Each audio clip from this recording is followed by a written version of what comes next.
Hey, salut, bienvenue sur le podcast AGB. Cette semaine, j'ai reçu Christian Thibodeau, une sommité mondiale en entraînement.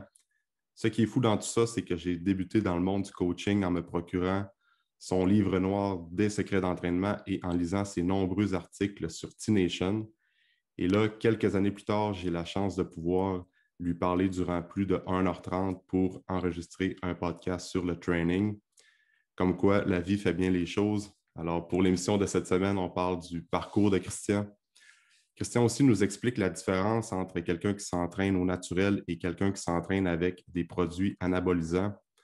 On parle de la progression à l'entraînement, quelque chose qui n'est pas souvent mis de l'avant, mais qui est tellement important. Et comme d'habitude, Christian nous livre de l'information de qualité. J'ai moi-même réécouté le podcast une deuxième fois pour assimiler tous les concepts que Christian nous explique. Alors, j'espère que tu vas aimer la discussion. Je te souhaite une bonne écoute.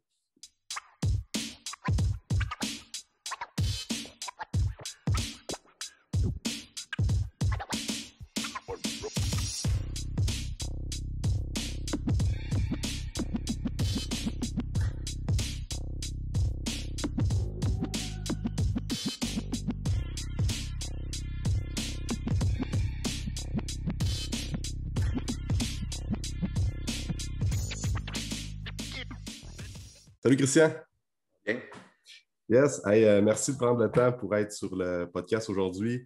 Comme je te disais avant de commencer l'entrevue, tu es comme, pour bien des coachs au Québec, mais pas mal de coachs partout dans le monde aussi, tu es comme une sommité dans l'entraînement. C'est toujours le fun de t'entendre parler de training, t'entendre parler de plein de sujets qui sont connexes avec l'entraînement. Fait que je me considère choyé de t'avoir sur le podcast aujourd'hui avec moi. Avec le gros chèque que tu m'as envoyé, j'ai comme pas eu le choix. Là, ouais, c'est ça.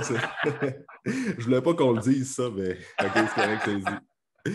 Mais c'est ça, fait que tu sais, Chris, il y a pas mal de coachs qui écoutent le podcast, fait que pas mal tout le monde sait un peu comment tu as commencé dans l'entraînement, mais pour les gens qui ne te connaissent pas, peut-être t'expliquer comment tu as débuté dans le monde du training, puis c'est quoi le parcours qui t'a rendu où est-ce que tu es aujourd'hui?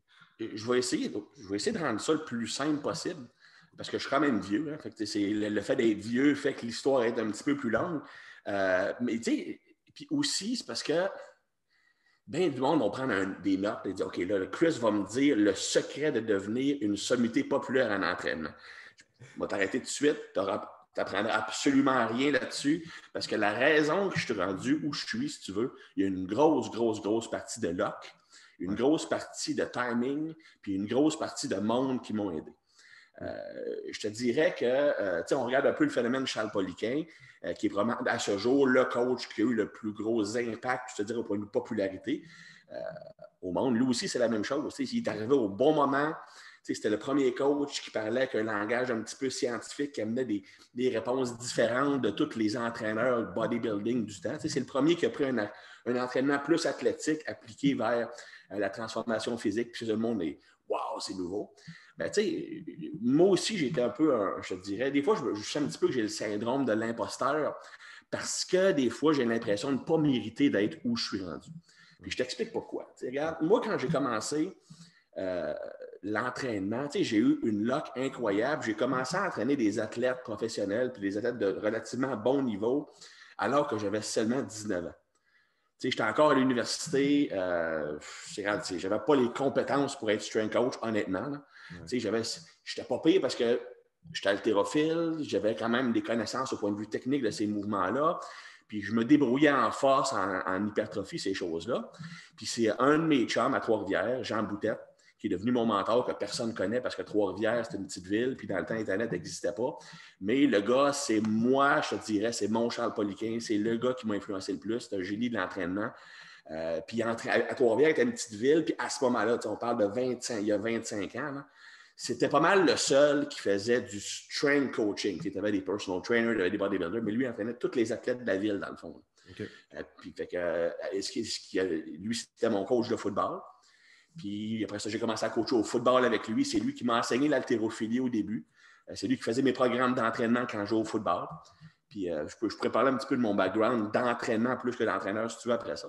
Ouais. Mais lui, dans le fond, je ne veux pas endormir tout le monde non plus. Là. Mais lui, dans le fond, ce qu'il dit, Chris, regarde, il y a une famille, je n'ai pas nécessairement le temps de passer tout le temps dans le gym avec les athlètes. Tu pourrais-tu superviser leur training puis les coacher en haltéro, parce que là, je t'ai rendu de niveau canadien là-dedans. Puis je dirais, parfait. Fait qu'à 19 ans, lui, il faisait les programmes. Moi, je coachais les gars sur le terrain. Puis l'année d'après, il me dit, Chris, regarde, je te donne le contrat, c'est toi qui vas entraîner, faire le programme d'entraînement, ces choses-là. Fait qu'à 20 ans, je me retrouvais déjà avec une étape d'athlète déjà faite. Pas de réputation à faire ces choses-là. Ça fait que moi, étant donné que je me suis dit, hey, tabarnak, je suis vraiment un top, hein? À 20 ans, j'entraîne des athlètes. Je vais écrire un livre. Non. Ouais. J'ai écrit le Black Book of Training Secrets, qui est essentiellement ce que j'ai fait, c'est que j'ai pris le modèle de Poliquin Principles, le livre de Charles, puis j'ai juste écrit le même genre de chapitre, mais avec mon matériel. Puis je l'ai publié par moi-même. J'ai pris 25 000 $ de ma poche. Bon, j'habitais chez mes parents, ce qui fait que j'avais de l'argent de côté. Puis je suis allé voir Librairie Transcontinentale. J'ai payé 25 000 $. Dis après moi le nombre de copies que tu peux avec ça. Puis je les ai vendus moi-même. J'ai envoyé des photos semi-nues au monde qui achetait un package gold, des affaires de même. Là. Anyway, c'est comme ça que j'ai commencé. Puis après ça, ça a fait comme boule de neige. J'ai commencé à écrire des articles, écrire d'autres livres. Là, j'ai travaillé aux États-Unis. J'ai commencé à entraîner des athlètes de plus haut niveau, des bodybuilders, ces choses-là. Je te dirais que les premières 12 années de ma carrière, ça a été essentiellement comme strength coach. C'est juste des athlètes, gars de hockey, gars de football, ces choses-là. C'est quand je suis déménagé aux États-Unis, déménagé au Québec, il y a 14 ans, quand je me suis marié, que j'ai recommencé à entraîner plus du bodybuilding. Parce que là, je déménageais à Lévis, ma blonde, c'est là qu'elle habite. Qu'elle habitait, on habite encore là. Pas beaucoup d'athlètes à ce moment-là à Lévis, une quinzaine d'années. Strength coaching n'était pas vraiment développé. Fait que j'ai travaillé dans un gym avec la population normale. Ça faisait 15 ans que j'étais entraîneur. C'est la première fois de ma vie que j'entraînais dans un gym du monde normal, tu comprends? Ouais. C'est là que je me suis rendu compte que, c'est quoi? Ce que tu pensais qui marchait, ça ne marche pas tant que ça. Ouais. Parce que quand tu travailles avec des phénomènes génétiques, les meilleurs génétiques au monde qui font juste ça s'entraîner, qui sont payés, donc qui n'ont pas le stress de la vie, qui peuvent se permettre de faire 2 trainings par jour, qui n'ont pas de stress de récupération, que la seule chose qui les empêche de récupérer, si tu veux, dans leur journée, c'est as-tu joué au golf aujourd'hui ou non, tu sais. Elles peuvent tolérer pas mal plus de volume, plus d'intensité qu'une personne qui a une 40 heures par semaine, que des enfants, ces choses-là. Fait que là, il a fallu que back to the drawing board, puis j'ai réappris la physiologie, ces choses-là, comment entraîner une personne normale, puis éventuellement, les bodybuilders viennent me voir, ces choses-là. Fait que c'est un petit peu comme ça que ça s'est lancé. Si on parle de mon entraînement, moi, puis là, je vous promets à tout le monde que d'après ces 5 minutes-là, c'est fini, on ne parle plus de moi, on passe à d'autres choses plus intéressantes. J'ai commencé à m'entraîner probablement à 12 ans. J'étais en 5e année ou 6e année. 6e année. Peut-être 11 ans. Parce que j'étais quelqu'un qui avait un gros problème d'estime de soi. J'étais quelqu'un qui réussissait très bien à l'école. Je pense qu'au point de vue intellectuel, j'avais une coche. Mais ça ne me valorisait pas. Au contraire, dans ce temps-là, le monde te blastait quand tu étais intelligent. Il fallait que je sois reconnu pour quelque chose de physique. Je n'étais pas grand, je n'étais pas particulièrement beau, j'étais très gêné. Qu'est-ce qu'un gars comme moi peut faire pour se faire respecter? Il faut que je sois bon dans les sports. Malheureusement, j'étais pourri dans pas mal tous les sports que je faisais. J'ai joué au hockey, j'ai arrêté après un certain nombre d'années parce que je n'étais pas très bon. Baseball, j'ai joué plus longtemps un petit peu, mais j'étais très moyen. Après, j'ai commencé à jouer au football au secondaire. Puis je me suis rendu compte qu'au football, si je travaille plus fort que tout le monde, si je m'entraîne alors que personne ne s'entraînait à mon âge, bien, sais-tu quoi, je pouvais être d'un bon joueur. Fait que j'ai commencé secondairement à m'entraîner plus sérieusement. Je voulais jouer receveur de passe, fait que j'ai juste fait des jambes. Pendant 2 ans, je faisais juste des jambes. Tous les jours. Je faisais tous les exercices de jambes que tu peux penser. Squat, leg press, hack squat, leg extension, leg curl, leg press vertical, mollet, tous les jours. Je suis un peu excessif, tu comprends? C'était pas optimal, mais ça a marché pareil. Puis j'étais accroché. Après ça, quand j'ai eu changement de position, je suis allé jouer comme secondaire. Donc, besoin de plus de haut de corps. J'ai commencé à entraîner le haut de corps de façon égale. Puis c'est là que Jean Boutet a commencé à faire mon training. Okay. À partir de secondaire 4 jusqu'à mes fins d'année de cégep, mon training était relativement simple. C'était, dans le fond, on avait 4 phases d'entraînement. La première phase, c'était des séries de 8. On avait tous les gros mouvements de base. C'était du squat, c'était du bench, c'était du deadlift, c'était du overhead press, du rowing puis du chin-up. 4 jours d'entraînement, upper-lower, bien basic. Après ça, deuxième phase, on allait plus en force. Où là, on réduisait le nombre d'exercices. C'était des séries de 5 séries de 5. Il y avait du bench, du overhead press et du pull-up sur une journée avec du push press. L'autre journée, tu avais du power clean, du squat, du deadlift puis des sauts. Puis ensuite, on passait à la prochaine phase qui était force-puissance. Donc, on alternait un exercice de force avec un exercice de puissance en alternance. Donc, on fait un exemple, squat, jump squat, ou encore deadlift, power clean, ou encore bench press, medicine ball throw. Et là, c'était réduit à 3 fois par semaine, puis on avait une journée plus de course. Et le dernier bloc, c'est vraiment de la pliométrie à côté, de la course à côté, puis avec un maintien de force. J'ai fait ça pendant 4 ans. Après ça, j'ai switché vers l'haltérophilie, où je me suis rendu jusqu'au championnat canadien, mais j'étais quelqu'un qui était beaucoup plus fort que technique. Fait que je me suis rendu pas mal au top que je pouvais, donc le summum de mon incompétence. Parce que ce qui arrive, j'ai commencé sur le tard. Fait que, ma technique n'aurait jamais été assez bonne pour utiliser ma force. J'ai switché plus powerlifting. Le West Side commençait à être populaire, 2000-2001. Fait que j'appliquais le West Side Training pendant 2-3 ans. Je me suis déchiré le biceps. Fait que ça m'a comme fait slacker un peu. Après ça, quand j'ai commencé, je vais vite, là, puis c'est plate, je le sais. J'ai fait ma maîtrise, je faisais ma maîtrise, puis on faisait une analyse posturale avec le logiciel Biotonix, qui est un logiciel que j'ai participé à la création. Donc, tu vois des marqueurs un peu partout sur ton corps. Okay. Tu prends une photo de face, une photo de côté, une photo de dos, puis ça fait un design de ta posture, puis ça recommande automatiquement des exercices pour corriger ta posture. Puis j'ai eu le choc de ma vie. Moi, je pensais que j'étais vraiment en shape. Tu sais, je benchais 400, je squattais 600, puis je regarde les photos, je dis « I look like a big fat tub of shit ». Mais en réalité, c'est parce que tu connais comment l'éclairage fonctionne. Tu vois, l'éclairage flash directement dans toi avec un flash de caméra. Ça enlève toute la définition. Je ne le savais pas dans le temps.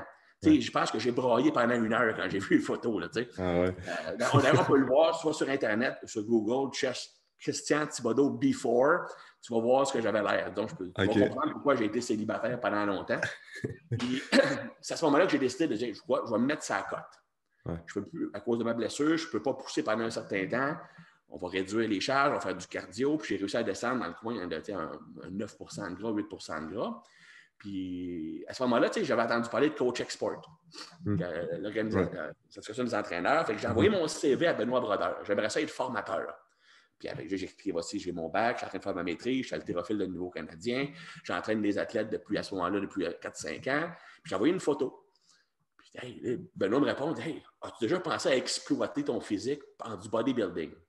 Exploiter ton physique. Bon. Fait que j'ai fait du bodybuilding pendant une couple d'années. Ça m'a permis de toucher un petit peu à toutes les facettes, un petit peu de l'entraînement. Puis je pense que c'est ça qui me... J'aime pas ça dire me démarquer parce que ça fait comme Christian est meilleur que tout le monde, ce qui n'est absolument pas le cas. J'ai juste été plus chanceux que bien du monde. Ce qui me démarque un peu, c'est que j'ai des connaissances dans pas mal tous les domaines. Puis je suis capable d'aller piger les outils que j'ai appris dans le bodybuilding, les appliquer au powerlifting, ou au contraire, prendre des outils que j'apprends en haltéro, les appliquer aux athlètes ou en bodybuilding. Ou en CrossFit, toutes ces choses-là. Ça permet de toucher un petit peu à tout. Là, la partie plate du podcast est finie. Je m'excuse à tout le monde pour ça. On va passer aux choses intéressantes. Non, mais c'est toujours intéressant d'entendre ton parcours, Christian. Puis c'est ça qui fait en sorte que à toutes les fois que tu passes sur un sujet, tu es tout le temps capable de te pousser assez loin dans des concepts. Quand on parle de force, quand on parle de bodybuilding, de performance physique. As-tu un domaine que tu as particulièrement trippé plus? La préparation physique, tu aimais mieux ça ou bien c'est pas mal tout égal? Ouais, là, c'est la façon que mon cerveau fonctionne. Je sais que tu veux parler un petit peu de neurotapping, on va en parler tantôt. Ouais. Mais la façon que mon cerveau fonctionne, je fonctionne par excitation. Autrement dit, si un sujet m'excite présentement, c'est comme il y a juste ça qui existe dans la vie. Puis c'est la meilleure chose qui existe. Puis il a fallu que j'apprenne à gérer ça parce que dans les premières années que j'écrivais des articles, ces choses-là, je pouvais écrire un article qui disait cette méthode-là, c'est la meilleure méthode au monde, c'est vraiment super efficace. Puis 2 mois plus tard, j'écrivais le contraire. Ouais, méthode Nation, surtout. Là. Exactement. Ouais. Mais le pire, c'est que je ne mens pas quand j'écris ça. C'est qu'à ce moment-là, je suis tellement immersé là-dedans, tellement passionné par ça, que j'oublie tout le reste. Puis ça, c'est mon gros défaut en tant qu'entraîneur, puis en tant qu'enseignant. Puis je pense que c'est une leçon à apprendre pour les entraîneurs qui écoutent ton podcast. Tu ne dois jamais laisser tes préférences personnelles influencer les décisions que tu prends avec ton client. Tu analyses les besoins de ton client, tu analyses c'est quoi son objectif, c'est quoi ses capacités, c'est quoi ses préférences, parce que c'est important quand même, parce que si la personne déteste ce qu'elle fait, Nous autres, on va le toffer. On est des passionnés d'entraînement. On peut se forcer à suivre un programme qu'on n'aime pas. Mais Joe Blow, qui est un avocat qui travaille 50 heures par semaine, qui a 2 enfants, qui vient dans le gym 45 minutes, 3 fois par semaine, si tu fais un entraînement qu'il déteste pour mourir, tu ne le reverras pas après un mois. Mm-hmm. Donc, c'est l'entraînement que tu vas le plus aimer, entre guillemets. Je ne dis pas qu'on ne fera pas de squat parce que tu n'aimes pas ça. C'est pas ça que je veux dire. C'est le style d'entraînement. Tu as plus de chances d'avoir une adhésion du client. Mm-hmm. Fait que je pense que c'est ça qui est important, c'est d'être capable de planifier un entraînement et de le coacher dans le gym avec autant d'intensité et autant d'émotivité, autant d'excitation que si c'était ce que toi t'aimes faire. Ouais. Parce qu'un autre point, une des choses qui est la plus importante pour être un bon coach sur le terrain, okay, c'est de transmettre la passion au client. Tu sais, l'entraîneur qui est juste là, comme ça, qui ne bouge pas, qui regarde son sel, puis que tu as l'impression de parler une tonne, bien, tu ne motives pas ton client. Tu sais, je ne dis pas de devenir un cheerleader, je suis absolument contre ça, tu sais, mais au moins, quand que ça paraisse que tu es content d'être là, que tu aimes ça. Tu sais, comment tu veux que le client il ait le goût d'être là, alors que lui, il aime moins ça que toi, si toi, tu n'as pas le goût d'avoir l'air de vouloir être là. Tu comprends? Donc, leçon de l'histoire, c'est que ne laisse pas influencer tes préférences du moment dans le design de programme. Tu dois regarder ce que le client a besoin et tu piges dans ton bagage de connaissances quelle approche va être la plus efficace pour lui. Ça m'a pris quasiment une 15aine d'années à comprendre ça. Ouais. C'est dur à faire. C'est dur à faire parce que quand tu es dans le moment, puis là, je fais un système d'entraînement. Je vais voir la conférence de Christian Thibodeau. Puis là, il m'a pris un système où que le lundi, je fais de l'excentrique, le mercredi, je fais de l'iso, puis le vendredi, je fais du concentrique, puis le samedi, je fais de l'isolation. Je capote, c'est tellement écœurant. Puis là, tu appliques ça à tout le monde. Alors que tu as peut-être une personne sur 5 qui a les compétences de le faire ou que c'est nécessaire de le faire. Mm-hmm. C'est ça qui est important. Il faut qu'il y ait la discipline de je regarde objectivement ce que j'ai besoin, ce qu'il faut que j'accomplisse, ce que le client peut faire, et je choisis dans mon bagage d'expérience laquelle des approches va être la plus efficace. Regarde, même aujourd'hui, j'ai de la misère à faire ça avec mes clients. Mm-hmm. Parce que la passion, c'est fort. Là. La passion, c'est fort. Puis ça te fait oublier que, regarde, il y a bien des affaires que tu étais autant passionné il y a 2 mois. Mais tu crois, c'est pas moins bon que c'était il y a 2 mois. Oui, c'est ça. Ça me fait penser à une anecdote que tu comptes assez souvent. Là, je pense, si je ne me trompe pas, c'est André Benoît qui t'avait enseigné ça dans le temps à Saint-Louis. Là, je pense, il avait dit que j'étais dans son bureau, je venais d'arriver. Puis là, André me pose la question, il dit Chris, André Benoît, ceux qui ne le connaissent pas, André Benoît, c'est un des top coachs au Québec. Là, il est rendu plus à Calgary, mais c'est un des top coachs au Canada. Mm-hmm. Il a été le bras droit de Charles Poliquin pendant longtemps. Il est allé aux Olympiques comme lugeur. C'est tout un bonhomme. C'est un sosie de Bruce Willis. Ouais. C'était comme drôle parce que tu avais le sosie de Bruce Willis puis le sosie de Vin Diesel en même temps. Mais il y avait bien plus de succès que les femmes que moi. En tout cas, j'ai jamais vu un coach que les femmes aimaient autant se faire entraîner par. C'était vraiment... André, il allait magasiner avec ses clientes. Là, c'était incroyable. Ah ouais. Anyway. André était le directeur athlétique du centre dans le temps. Fait que je rentre dans son bureau. Puis, il me dit, Chris, c'est quoi la chose la plus importante pour qu'un client ait des résultats?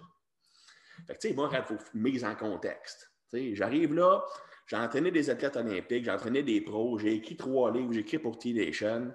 I know my shit, right? Fait que j'ai donné la réponse du gars arrogant qui pense qu'il connaît tout.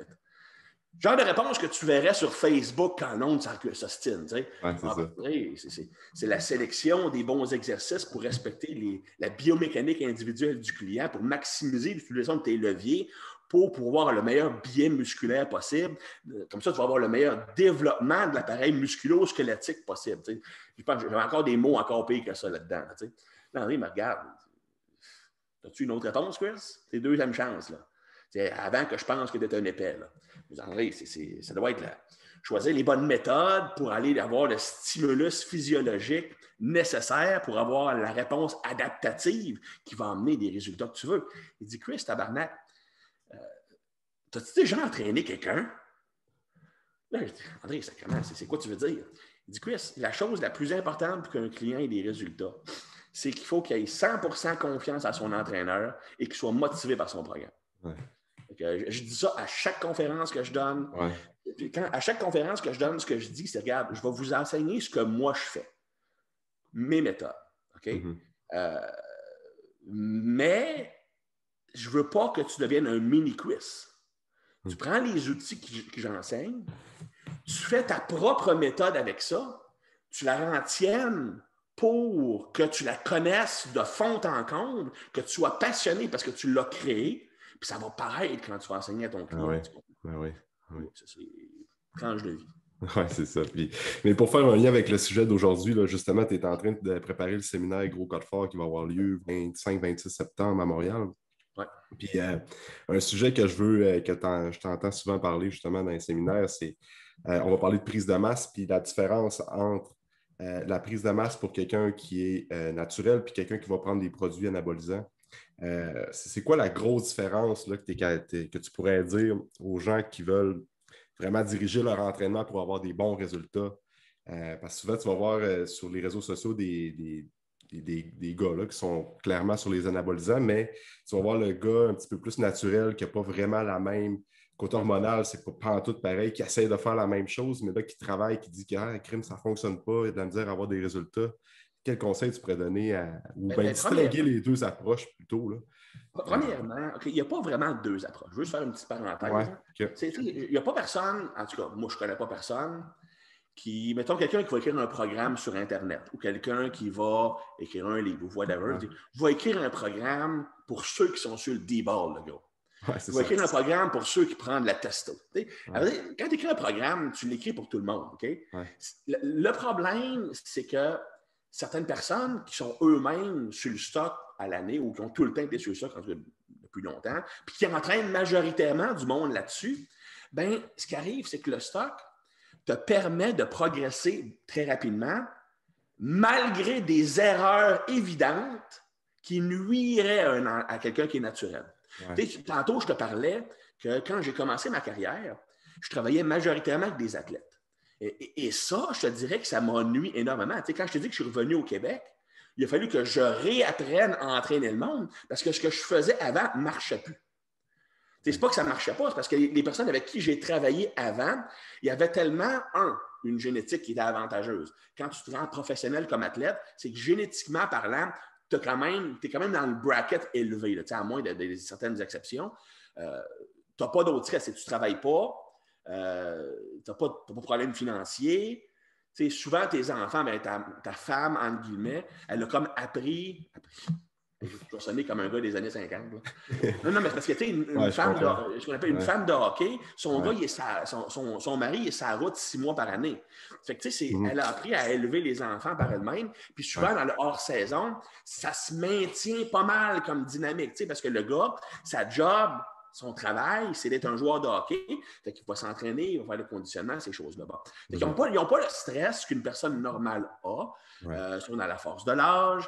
Ils ont une génétique qui est normalement avantageuse. C'est des personnes qui, génétiquement aussi ou neurologiquement, gèrent bien le stress.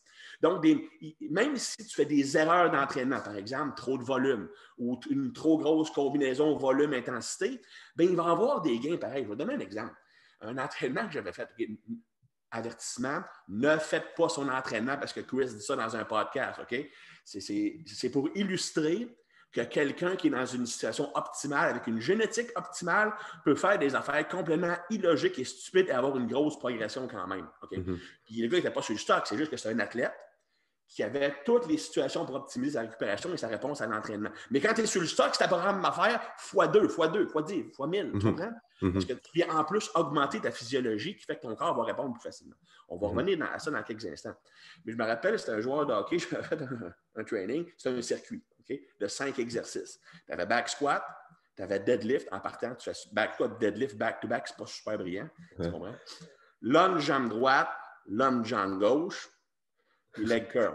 Au moins, j'avais une période de repos qui était le leg curl, tu comprends? C'est pas ça le pire, là. Pour 30 reps par exercice. Tu sais, m'allais faire 30 reps au squat, m'allais faire 30 reps au deadlift, ça, 30 reps au lunge de chaque jambe. Donc, j'ai inventé le CrossFit. Okay? Le pire, c'est que le gars, regarde, à la fin de son bloc d'entraînement, il prenait 3 plates au squat pour 30, 3 plates au dead pour 30. Joueur de hockey. Mais ce gars-là, pour illustrer, ce gars-là, Alexandre Tremblay, c'est pas un gars qui joue à la Ligue nationale. Il a joué en Europe, joué dans la Ligue nord-américaine. Dans la Ligue nationale de hockey, aujourd'hui, il serait dominant. Il n'a pas été repêché. Il a gagné la Coupe Memorial. Il était capitaine de son équipe. Il a gagné 3 championnats canadiens. Je pense qu'il est encore le meilleur scoreur de l'histoire universitaire américaine. Il est allé en Finlande puis en Suisse, meilleur scoreur de la Ligue. Sauf que le gars mesurait 5 et 9. Puis dans ce temps-là, à 5 et 9, on ne te repêchait pas.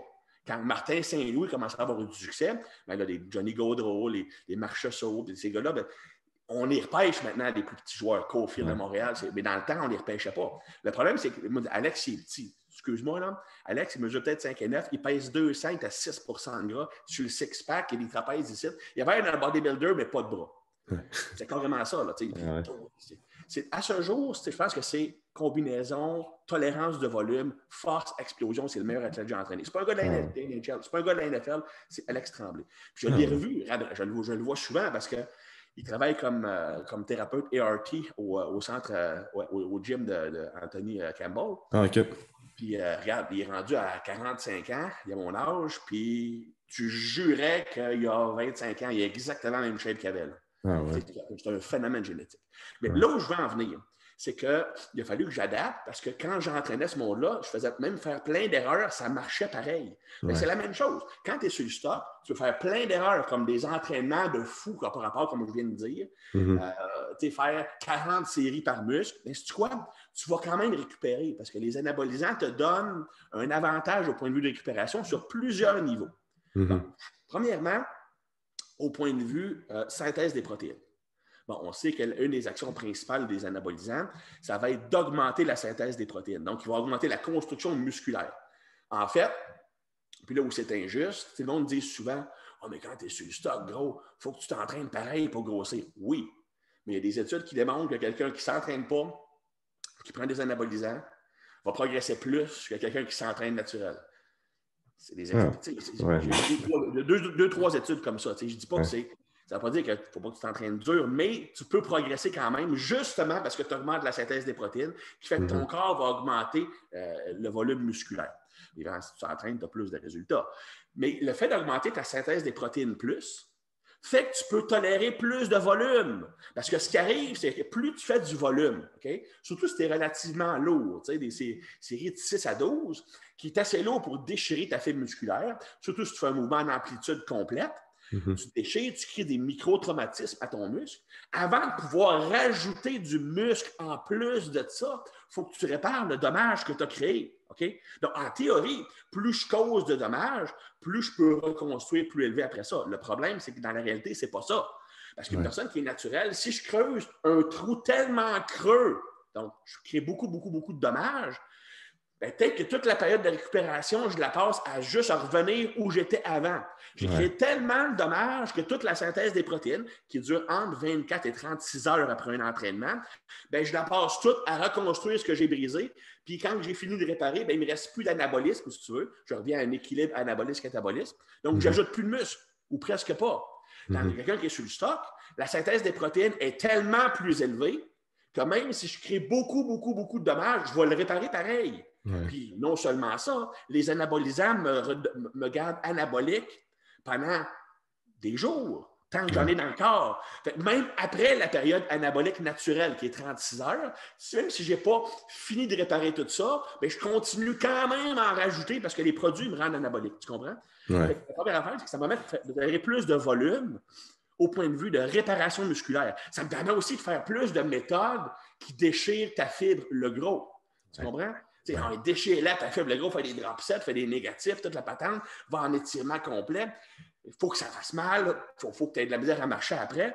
Quand tu es sur le stock, oui, ça va marcher parce que tu peux récupérer tout ce dommage-là. Les naturels, il faut gérer ça un petit peu parce qu'on n'a pas la capacité d'ajouter du muscle après la période de 36 heures post-entraînement. Si tu as causé tellement un gros déficit, tu es dans le trouble. L'autre élément, c'est que je t'explique un peu comment. Je vais aller très général en physiologie, mais ça va aider à comprendre le concept.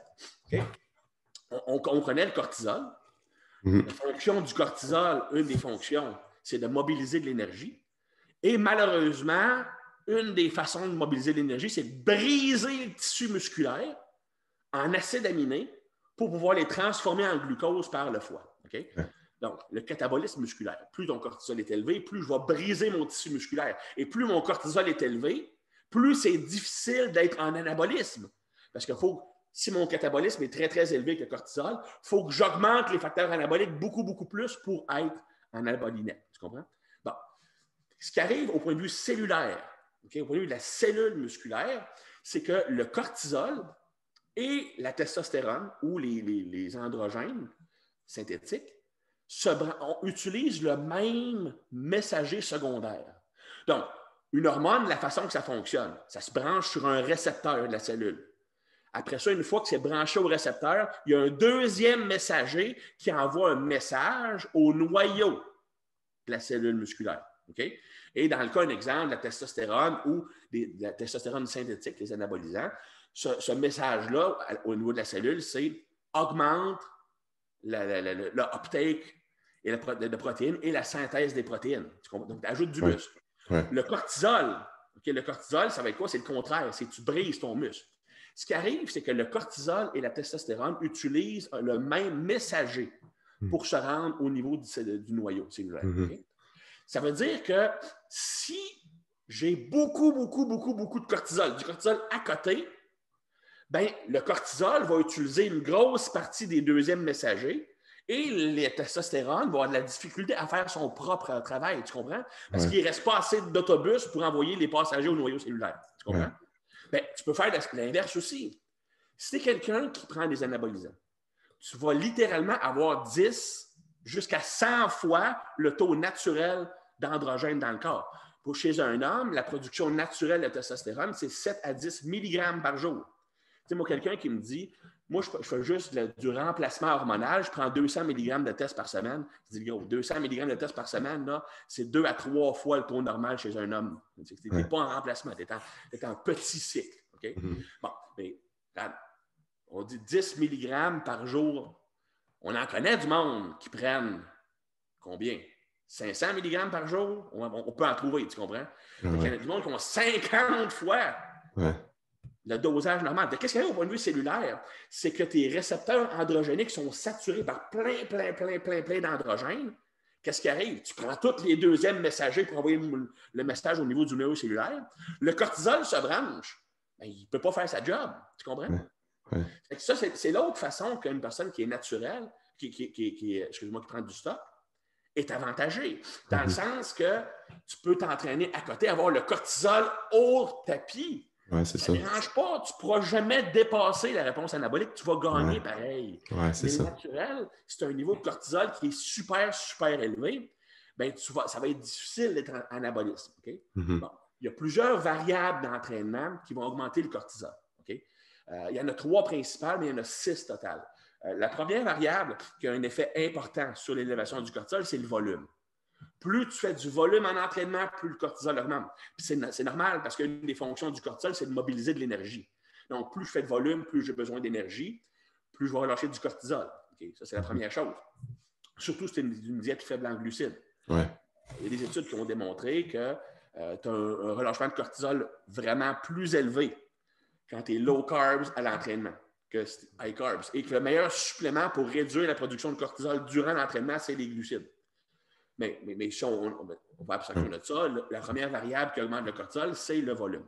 Le deuxième, ça va être l'intensivité ou le RPE. À quel point tu pousses ta série. Tu sais, aller à l'échec musculaire total relâche plus de cortisol qu'arrêter 2 répétitions avant l'échec. Tu comprends?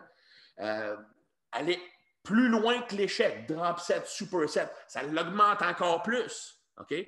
Donc, ça, c'est les 2 principaux. Un troisième, ça va être le stress psychologique ou l'importance de la charge qu'on utilise ou encore sur un entraînement de cause de l'anxiété.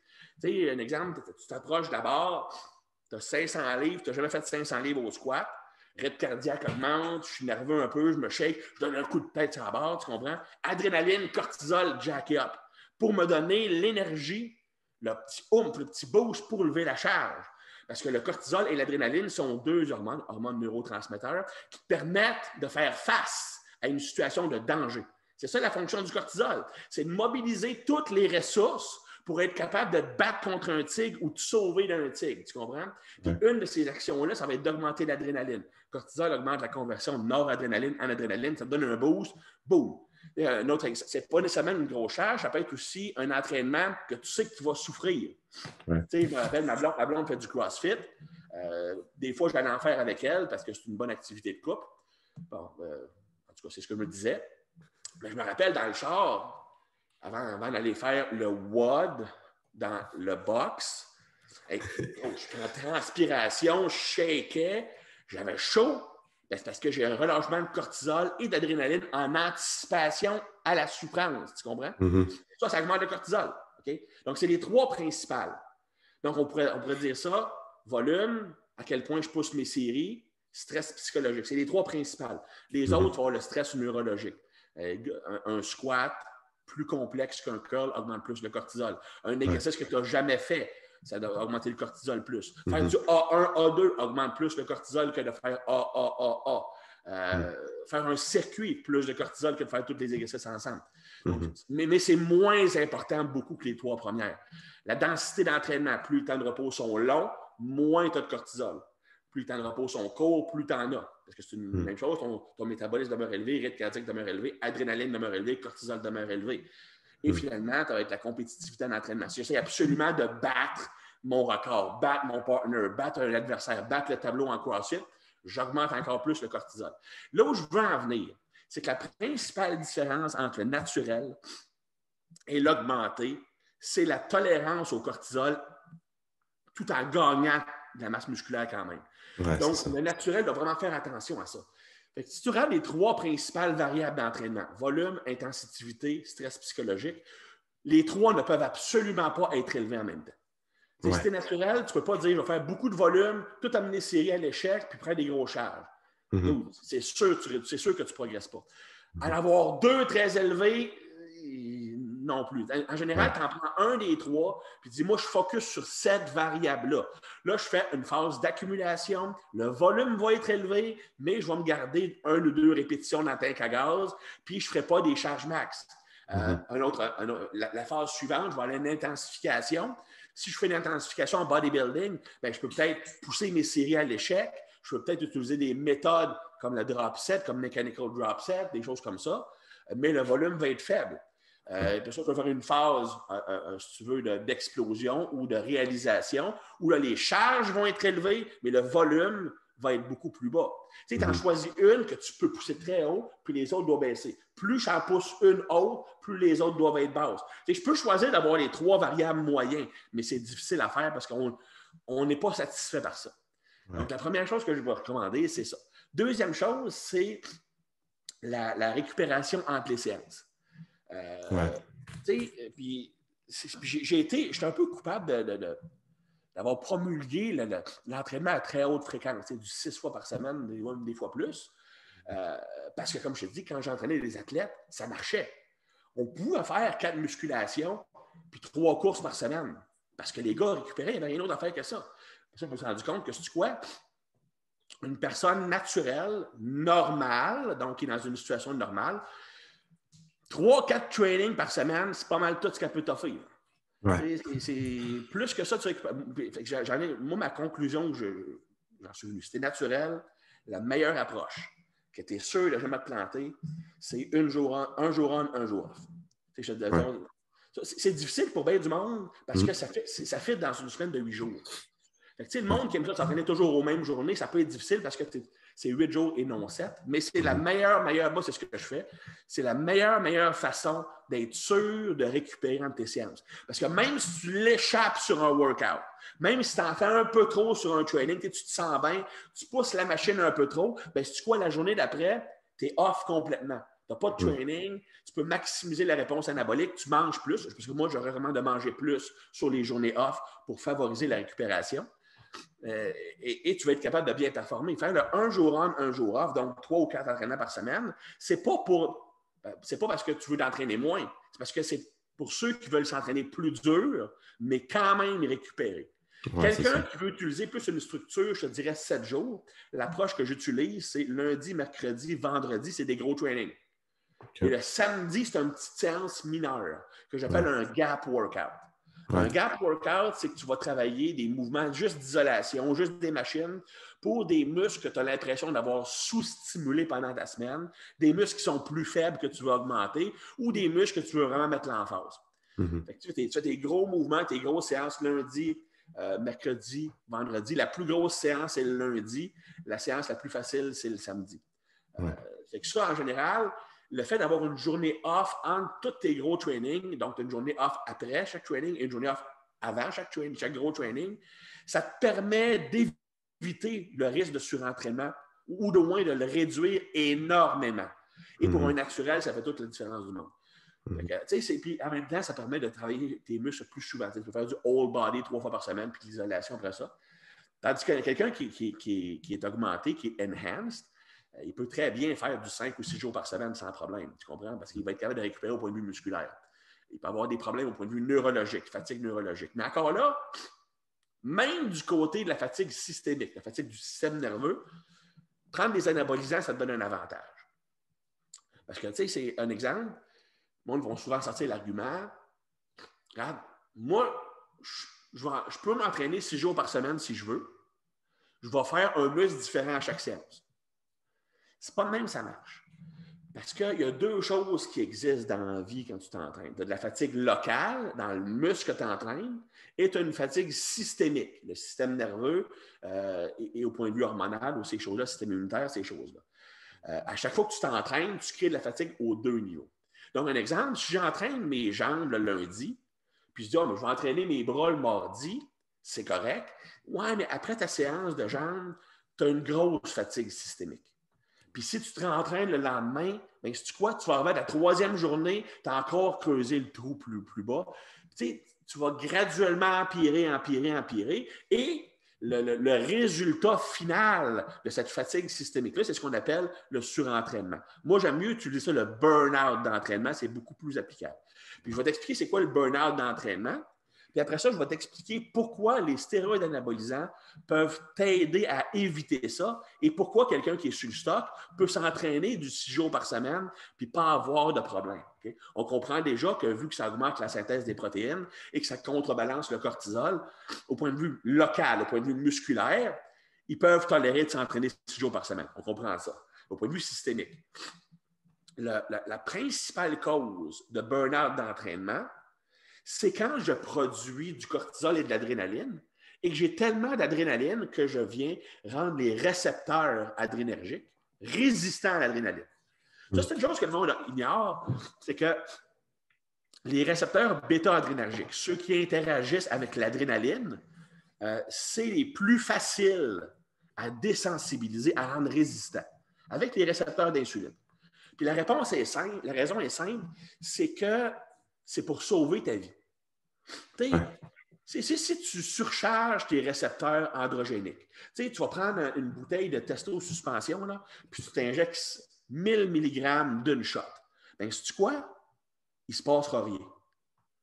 Tu vas peut-être avoir une érection monumentale, mais tu n'auras pas d'effets secondaires qui sont dangereux. Une petite augmentation de la pression sanguine, mais après la journée, ça revient à la normale. Donc, il n'y a pas de raison de désensibiliser les récepteurs adrénergiques quand ils sont surstimulés. Okay? Par contre, au point de vue adrénaline, si je surstimule mes récepteurs bêta-adrénergiques, qu'est-ce qui arrive? Rythme cardiaque peut monter à un niveau incontrôlable. Pression sanguine peut augmenter à un niveau incontrôlable. Ça peut amener des crises cardiaques. On a vu souvent des jeunes qui viennent se prendre 40 000 Monster Drink, qui se pètent une crise cardiaque en jouant au hockey, ils ont 22 ans. Ils sont en super santé, tu comprends? Encore un gars qui va dans les raves, j'ai entendu parler qu'il y a du monde qui allait dans les raves, pas que j'irai jamais là, mais mettons quelqu'un qui va prendre des speeds, ben, j'en ai vu, j'ai entendu parler qu'il y avait du monde dans les raves qui avait une crise cardiaque ou des incidents cardiaques à cause des speeds. Tu surstimules tes récepteurs adrénergiques, ben, tu peux mourir, man. Okay? Fait que une façon de se protéger contre ça, c'est quand ils sont surstimulés, bien, au plus Chris, tu es résistant. Pour que si la même bombardement d'adrénaline revienne, je réponds moins, donc j'ai moins de risque de me péter une crise cardiaque ou d'avoir une pression sanguine qui va détruire mes reins, tu comprends? Donc, dans l'intérêt de ta survie, les récepteurs bêta-adrénergiques se désensibilisent très rapidement. Et là où je veux en venir, c'est que les récepteurs bêta-adrénergiques, tu en as dans le cerveau, tu en as dans le muscle, tu en as dans le cœur, tu en as partout. Et s'ils sont rendus résistants au point de vue du muscle, ta force baisse, ton tonus musculaire baisse, tu as l'air flat et mou. Tu sais, un exemple, des fois, tu te sens... Tu sais, ceux qui connaissent l'entraînement, ceux qui sont d'un niveau relativement élevé, qui ont pris une bonne masse musculaire, qui ressentent bien leur corps, ont tous vécu ça. Tu t'entraînes, tu es fucking pas capable d'avoir de pompe. Tu te regardes dans le miroir, tu jurais que tu as perdu 10 livres de masse musculaire, tu es soft, tu es mou. Là, tu te loads en carb, puis ça fait fuck all différence. Tu restes soft, tu n'as pas de pompe. Ça, c'est parce que les récepteurs bêta-adrénergiques au point de vue musculaire sont rendus résistants. Donc, c'est très, très, très, très difficile d'activer ton muscle. Tu perds la force, tu perds du tonus musculaire. Et en passant, souvent, on a le contraire. Quelqu'un qui va avoir un hyper-tonus musculaire, très, très, très, très, très dur, c'est soit qui est en surproduction d'adrénaline ou qui est hyper, hyper sensible à l'adrénaline. C'est pas que les sprinters, les athlètes de puissance, en général, tu les regardes puis ils ont l'air faits de roche même quand ils ne s'entraînent pas. Parce qu'ils sont hyper sensibles à l'adrénaline. OK, bon, parenthèse. Donc, si tu rends ces récepteurs-là résistants, tu perds la force, tu perds la puissance, tu perds du tonus, tu looks moins bien. Si au point de vue du cœur, je rends mes récepteurs résistants, je perds de l'endurance parce que je ne suis pas capable d'augmenter mon rythme cardiaque autant. Je ne suis pas capable de pomper autant de sang vers le muscle, donc envoyer de l'oxygène et des nutriments ou enlever l'acide lactique du muscle, tu comprends? Si mes récepteurs au niveau du cerveau deviennent résistants, je suis plus paresseux, je suis moins motivé, j'ai moins de drive. Bon, c'est ça le burn-out d'entraînement. Okay? Tu perds la performance, tu perds ta motivation, tu es soft. C'est ça le burn-out d'entraînement, ce qu'on appelle le surentraînement. Et ça, ce qui arrive, c'est que si j'arrête pas de produire de l'adrénaline, je m'entraîne 6 jours par semaine. À chaque fois que je m'entraîne, je pompe de l'adrénaline. Je pompe de l'adrénaline dans le système. Bien, je ne donne jamais une chance à mes récepteurs de se resensibiliser. Okay? Ouais. Et au long terme, ça fait que tes récepteurs vont arrêter de répondre au niveau du cerveau, du cœur, des muscles. Tandis que si tu es sur le stock, ça, c'est une chose que le monde ignore. Puis à chaque fois que je dis ça à quelqu'un, même du monde qui sont connaissants sur les anabolisants et qui apprennent depuis longtemps, ils sont comme sous le choc. Un des effets principaux des anabolisants, okay, c'est que ça rend tes récepteurs bêta-adrénergiques plus sensibles à l'adrénaline. C'est pour ça un exemple que, tu regardes, j'ai vu du monde commencer un cycle, mettons, de trambolone puis de testostérone. En passant, le trambolone, c'est un stéroïde complètement stupide à utiliser dans 95% du temps. On s'en parlera une autre fois. Ouais. Mais donc, quelqu'un embarque là-dessus. Puis la première journée, ou les premiers 2-3 jours, Chris, il gagne déjà de la force. Ouais. Tu ne viendras pas me faire croire qu'il a pris de la masse musculaire en 2 jours. Non. Ce qui arrive, c'est que tu vas augmenter la sensibilité des récepteurs adrénergiques, qui fait qu'ils répondent plus à l'adrénaline, ton muscle contracte plus fort. Fait que c'est l'avantage. Le monde va se dire, tu es un athlète, il prend des anabolisants, mais Chris, il n'y a même pas l'air d'un gars qui s'entraîne. Ouais, mais peut-être qu'il ne fait pas de musculation, mais les anabolisants vont l'aider quand même en le rendant plus sensible à l'adrénaline, qui va augmenter ses performances, même si tu ne prends pas de masse musculaire, même si tu ne fais pas de lifting. Okay? Mais au point de vue de ce que je dis, au point de vue de différence naturelle augmentée, c'est que la personne qui va prendre des anabolisants, en rendant tes récepteurs adrénergiques plus sensibles, bien, tu viens contrebalancer le risque de les rendre résistants, tu comprends? Ouais. Tu as moins de chances d'avoir ce burn-out d'entraînement-là. En passant, cette augmentation-là de la sensibilité à l'adrénaline, c'est la raison principale, d'ailleurs, ce qu'on appelle le roid rage. C'est le monde qui vient agressif, le monde qui vient arrogant, qui joue à ça, qui pogne les nerfs facilement, qui sont juste impatients. Les gens qui ne sont pas agressifs sont juste plus impatients. C'est à cause que tu réponds plus à l'adrénaline. Le moindrement que tu as un petit peu d'adrénaline, là, tu viens en mode fight or flight. Donc, tu viens agressif, tu viens défensif, tu viens impatient, tu viens intolérant. Certaines personnes sont moins à risque de ça. Les personnes qui sont soit naturellement moins sensibles à l'adrénaline, ou encore les personnes qui ont un très haut taux de sérotonine et de GABA qui peuvent venir contrebalancer ça. Donc, c'est pour ça qu'on parle de neurotapping, tantôt si on a le temps, c'est que différents profils vont être influencés différemment, tu comprends? Mais le fait est que ceux qui viennent agressifs en prenant des anabolisants, ça va être principalement dû au fait que corps répond plus à l'adrénaline qui les rend prime plus facilement. Fait que c'est les différences principales. Je te dirais qu'un naturel doit choisir une variable sur 3. Volume, intensité ou stress psychologique. Stress psychologique, oui. Puis la pousser celle-là, puis alterner les variables et avoir plus de journées de repos dans la semaine. Et également, le naturel devrait avoir une augmentation calorique lors des journées off. Tu sais, ça, c'est une différence. La plupart du monde vont avoir un apport calorique plus bas les journées off. Puis j'ai fait ça pendant des années aussi. Et si tu es sur une diète pour coter, évidemment, c'est ce que tu fais aussi. Parce que tu veux maximiser ton déficit calorique. Si je ne m'entraîne pas, ma dépense calorique est plus faible, donc je vais avoir une moins grande intake, c'est normal. Mais si ton but, c'est de prendre la masse musculaire, tu dois traiter les journées off comme une journée pour maximiser la récupération de l'entraînement que tu viens juste de faire pour que l'entraînement suivant soit le meilleur possible. Donc, tu vas augmenter tes calories, surtout au niveau des glucides, ces journées-là. Parce que les glucides, excellent pour baisser le cortisol, ça augmente le mTOR, ça augmente l'IGF-1, et donc ça va augmenter les hormones ou les structures qui sont naturellement efficaces pour stimuler le gain de masse musculaire. Donc, je te dirais que c'est ce qui est le plus important. Tu sais, je vais te dire honnêtement, quelqu'un qui est sur le stock progresserait probablement mieux à s'entraîner comme ça aussi. Ouais. Sauf que, dans le fond, le stock te permet de t'entraîner plus parce que toi, tu as le goût de t'entraîner plus. C'est correct, mais le naturel ne peut pas se permettre de faire ça. Sauf à moins que ce soit une exception génétique ou que ce soit un débutant. Ouais. Parce que le débutant n'est pas capable de s'entraîner assez dur pour causer assez de dommages pour que ce soit impossible de récupérer. C'est tellement intéressant. Puis, tu sais, je peux pas te laisser aller. Tu viens juste de mentionner le neurotyping. Là, puis, on va prendre le temps d'en parler un petit peu avant de terminer l'entrevue, Chris. Là. Mais justement, tu parlais que les produits anabolisants vont avoir un impact aussi au niveau de la biochimie du cerveau. Tu sais, ça va jouer. Fait que, tu peux-tu... C'est dépend du produit. Tu sais, je veux dire, un exemple,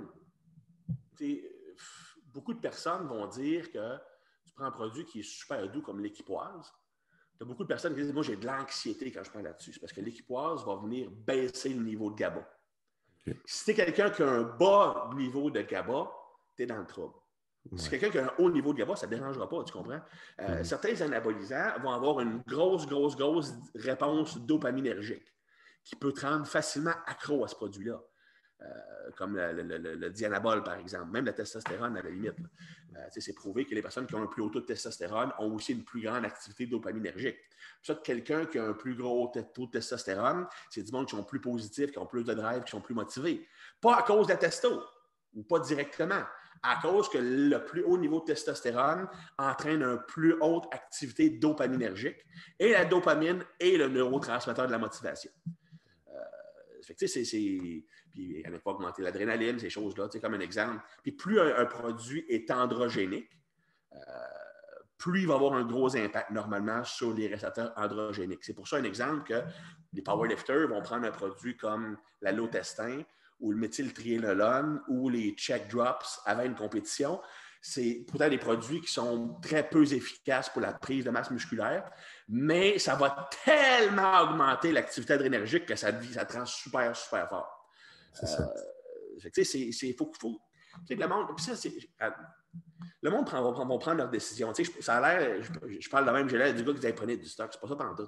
À la limite, moi maintenant, je refuse d'entraîner du monde qui sont sur du stock parce que je ne veux pas embarquer dans ce game-là. Par contre, je crois que l'éducation, parce que si tu décides d'en prendre, tu vas en prendre. Mais tu sais, si tu vas suivre des conseils du gros, puis tu prends un peu de tout ou tu fais des dosages de fou, puis tu te scrapes la santé, tu n'es pas mieux, tu comprends? Il faut que tu comprennes que chaque produit, ça a un effet physiologique, puis il faut que tu choisisses ce qui va aller avec l'adaptation, avec le gain que toi tu veux. Tu sais, je parlais de trambolone. Tu sais, c'est mon sujet c'est le pire produit qui existe. Le problème, c'est que c'est ce qui est le plus populaire. Pourquoi? Parce qu'il n'y a aucun produit anabolisant, à part le méthyltriénolone, qui est encore pire, au point de vue effet secondaire, qui va changer un physique aussi vite. Ça change le look du physique. Mais le monde pense que tu prends de la masse musculaire en fou. En vrai dire, le Trenbolone est très, très peu anabolique. En fait, il n'alimente absolument pas, ou presque pas l'anabolisme musculaire. C'est très anticatabolique, mais pas super anabolique. La raison que ça change le look quasiment instantanément, si tu es relativement en ligne, c'est que, ça a un effet diurétique. C'est un anabolisant qui a un produit diurétique. Tu flushes de l'eau, tu flushes de l'eau, tu flushes de l'eau. Et c'est un effet, et c'est un produit qui a un énorme impact sur les récepteurs androgéniques. Adrénergique, adrénaline. Et plus tes récepteurs adrénergiques sont sensibles, plus ton tonus musculaire est élevé. Donc, le Trenbolone rend ton muscle dur, puis fait flusher de l'eau. Tu te regardes, je l'ai pompé tout le temps. J'ai ouais, c'est ça. Mais au point de vue de bâtir la masse musculaire, c'est zéro. C'est le seul anabolisant avec la Navarre qui a directement un effet négatif sur les reins.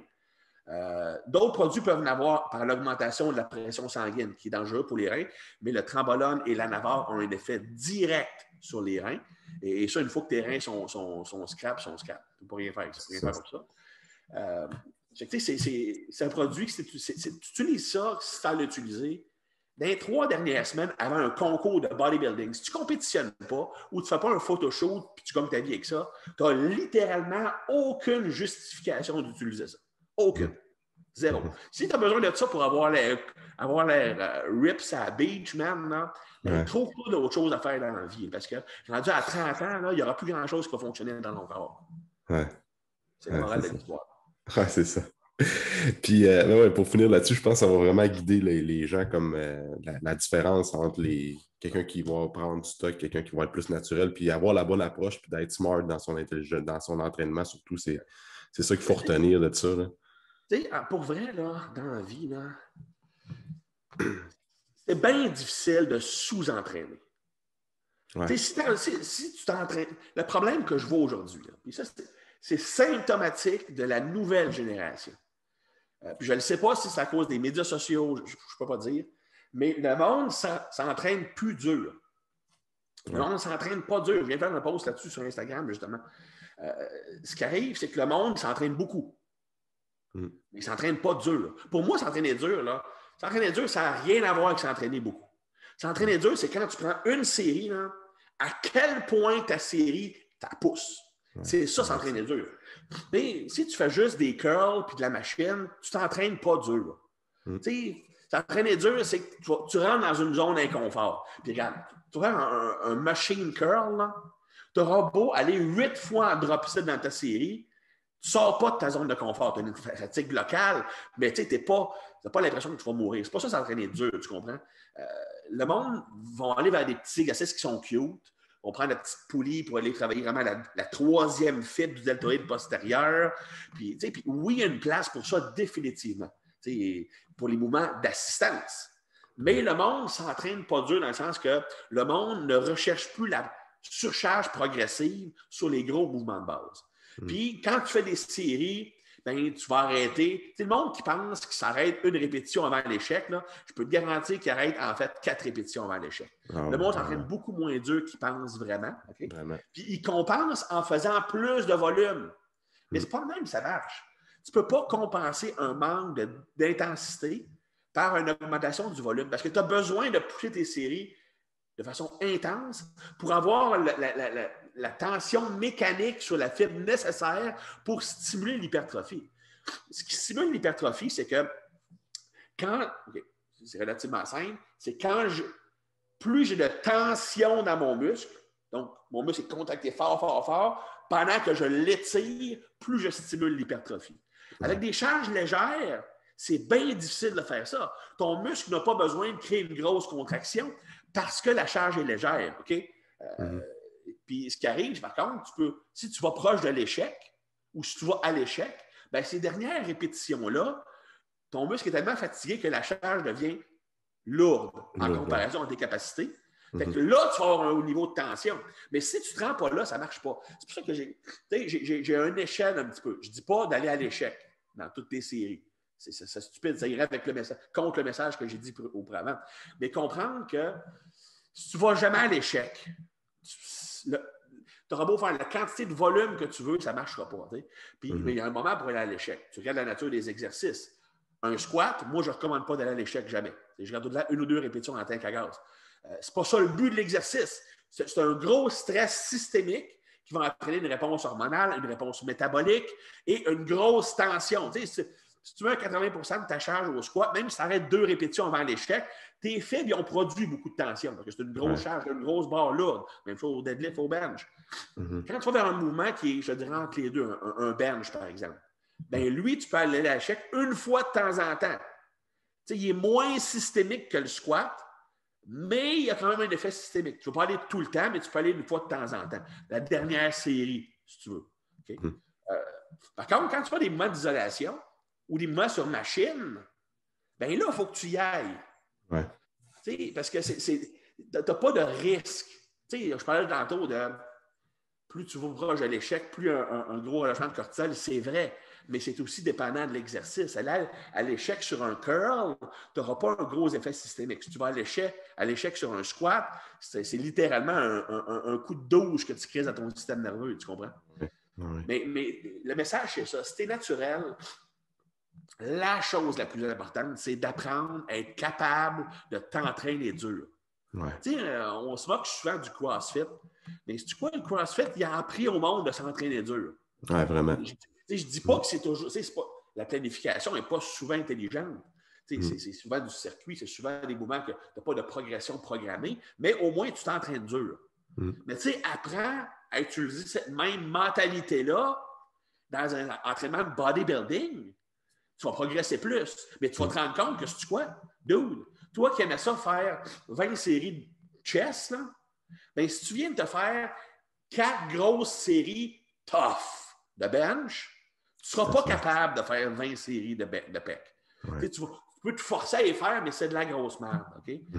C'est toujours mieux de t'entraîner plus dur puis moins que de t'entraîner moins dur puis plus. Okay? N'essaie pas de compenser par du volume. En tout cas, moi, c'est ma mentalité. Il y en a qui voient ça différemment, puis c'est correct. Okay? Mais en réalité, moi, ce que je remarque, c'est que, puis mon chum Paul Carter a venu à la même conclusion, c'est que le driver de l'hypertrophie, c'est la tension mécanique. Vraiment. Et pour ça, tu dois être capable de pousser tes séries, de graduellement augmenter les charges que tu mets sur tes barres. Ça, c'est sur des gros mouvements. Puis sur les petits mouvements, ben, aller à l'échec. Ça, c'est super important. Puis si tu t'entraînes vraiment dur dans une séance, ben, tu as besoin d'une journée off le lendemain. Tu sais, si tu n'as jamais besoin de prendre une journée off dans ta semaine, c'est par définition que tu ne t'entraînes pas dur. Parce que moi, quand je m'entraîne, là, mettons que je vais m'expliquer, je suis rendu à 44 ans. Puis, je m'entraîne aussi dur que quand j'étais jeune, mais je me rends compte que c'est quoi? C'est absolument impossible pour moi de là, je me suis entraîné aujourd'hui, ça, je transpire comme un épais. Ça serait impossible pour moi de m'entraîner demain. Impossible. Je pourrais le faire, mais ça serait de la grosse merde, ma motivation ne serait pas là, le même muscle connection ne serait pas là, la performance, ça serait poche. T'sais, pourquoi aller au gym si ta performance ne sera pas bonne? C'est pas mal plus intelligent de t'entraîner fort une journée. Fais tout ce que tu peux pour récupérer. L'autre journée, tu t'entraînes fort encore, tu comprends? Si je m'entraîne fort une journée, puis que mon corps me force à m'entraîner la journée suivante, je ne suis pas gagnant. Mais non. Moi, ce que je remarque, c'est plus tu as de journées d'entraînement de haute qualité, plus tu vas progresser vite. Le monde va se dire, ouais, mais regarde, c'est mieux d'y aller puis d'avoir une mauvaise performance que pas d'y aller. Bullshit! Bullshit! Si tu ne performes pas, là, pourquoi tu n'as pas performé? Pourquoi? Parce que tu n'es pas récupéré. Mais si tu t'entraînes pendant que tu n'es pas récupéré, qu'est-ce qui arrive? Tu es encore moins récupéré le lendemain. Ah oui, c'est ça. Dude, ça n'a pas de sens. C'est comme de se dire, mettons un exemple, je me casse une jambe, puis là, à l'air à peu près à 80%, je vais aller courir pareil dessus, puis tu recasses. C'est ça.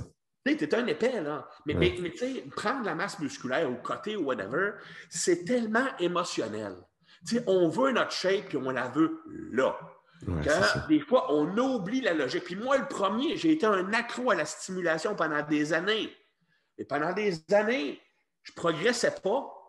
Puis je me laissais croire que je progressais. Tu comprends? On peut se convaincre. Notre tête peut jouer des tours. Tu comprends? Mais en réalité, regarde, la réalité est tu vas dans le gym pour progresser. Si tu ne progresses pas, ton entraînement a été négatif. Period.